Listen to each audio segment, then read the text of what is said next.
I'm Henry Selik. I'm the director of Coraline, the feature film Coraline, Nightmare Before Christmas, James the Giant Peach, several short films, some known, some unknown, Slow Bob in the Lower Dimensions, Phases, and Seepage, and I specialize in stop-motion animation. My father had a 16mm camera, and we would shoot little movies, we would stage things, but I really didn't get into animation until I was already going to college. I went to a lot of different colleges as I stumbled along trying to figure out my life. First to the state school, Rutgers in New Jersey, then a couple of years at Syracuse University, St. Martin's Art School in London, and finally 2 years at Cal Arts. It was at Syracuse University that I saw there was an animation course, and what had happened that summer, I had seen someone's independent film on like public television, something strange and wonderful that made me realize animation isn't just cartoons. And so I came into this class. It was under a teacher named Bruce McCurdy, and one of the main the bodies of work that he shared to show us and inspire us was from the Canadian Film Board. And those films, Caroline Leaf, Ryan Larkin, Ko Hodeman, the master, Norman McLaren. I managed to get totally excited because all these different things that I was interested in at the time, which were music. I was always a musician. I was a sculptor, but my sculpts had joints and hinges because I couldn't stand one pose, so I kept repositioning them. Photography, I couldn't stand a single image. I would always print in a series. I was doing lots and lots of drawing, some printmaking, some painting. It seemed like seeing those films from the Canadian Film Board, like I could bring in all the things I knew into one medium. When I figured out I wanted to be an animator or make animated films, there weren't that many schools in the world that offered more courses. One of them was the California Institute of the Arts. So I went to the West Coast. I'd never been there. Of course, growing up on the East Coast, I'd been fed all this sort of Beach Boys and Disneyland, and the Promised Land would be coming. And it actually was pretty great. It wasn't a disappointment.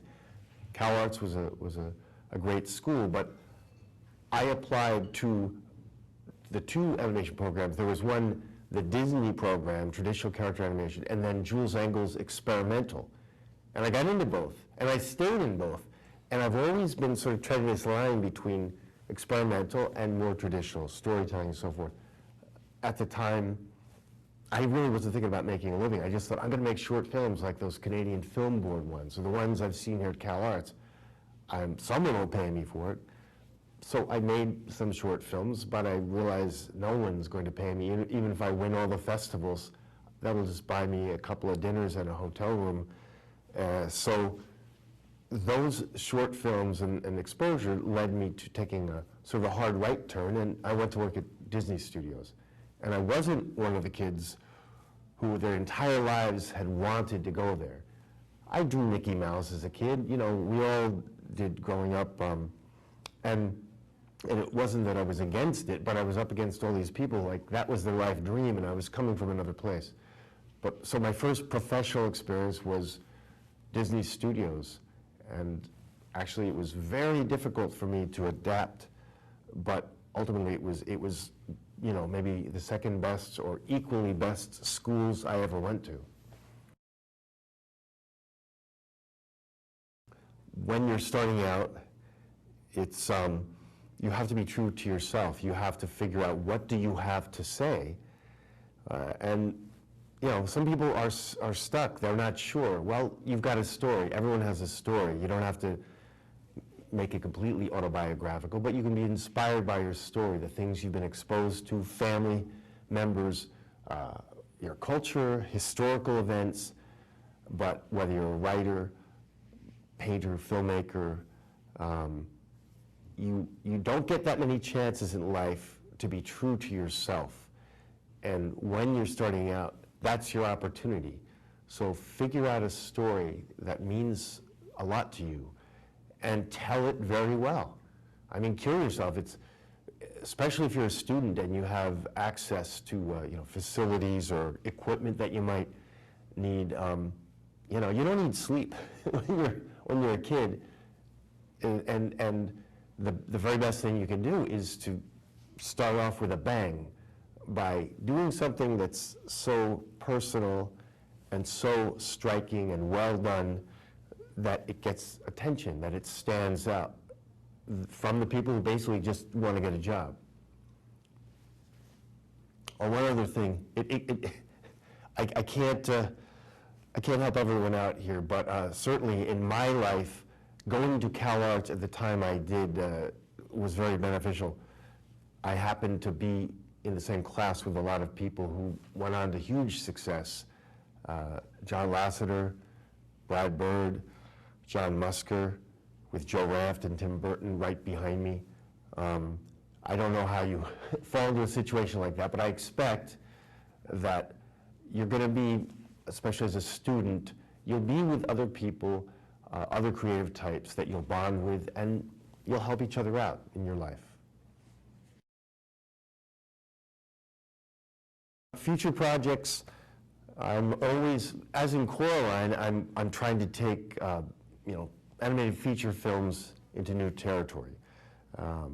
They have to be able to pay for themselves. There has to be something that appeals to a large enough audience to pay for them. But just as I did at Cal Arts, I like to blend the experimental with the traditional.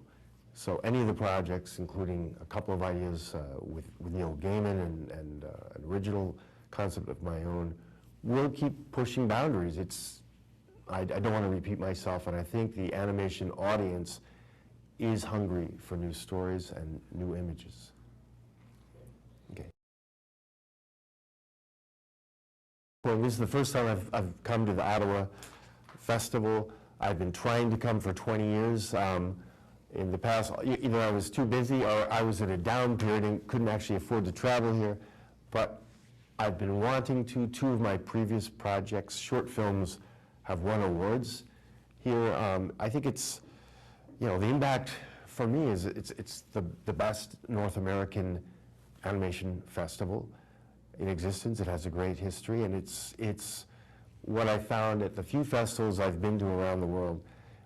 It's a chance for us animators to come out of our caves, out of the submarines that we've been in, going under the Arctic ice, to come into the sun and celebrate and salute one another and just check out what else has been going on, from the seasoned professionals to the students who don't know any better and therefore are taking chances that we wouldn't even consider. Kind of in sequential order, some of the Disney stuff, Night on Bald Mountain from Fantasia and Sorcerer's Apprentice, Lottie Reiniger's work I saw as a kid. Ray Harryhausen's work was very influential, maybe as a small kid, the most powerful imagery that stayed with me all these years, as well as Willis O'Brien's King Kong. And cartoons, for some reason I loved Mighty Mouse, the old Mighty Mouse who only sang. He sang sort of opera, and then, later I liked Ingmar Bergman's films, Woody Allen. And when I finally discovered I wanted to do animation, it was the films from the Canadian Film Board, which is Jan Schwenkmeyer, who's a god, Yuri Trinka, certainly a lot of Fellini films, and Kurosawa's Ran, his film Ran, which is his version of King Lear, is one of my all-time favorites. And finally, Stanley Kubrick. I always can go back to either Lolita or Dr. Strangelove and find new inspiration. So, sorry, it's not one guy. And I did like Batman better than Superman.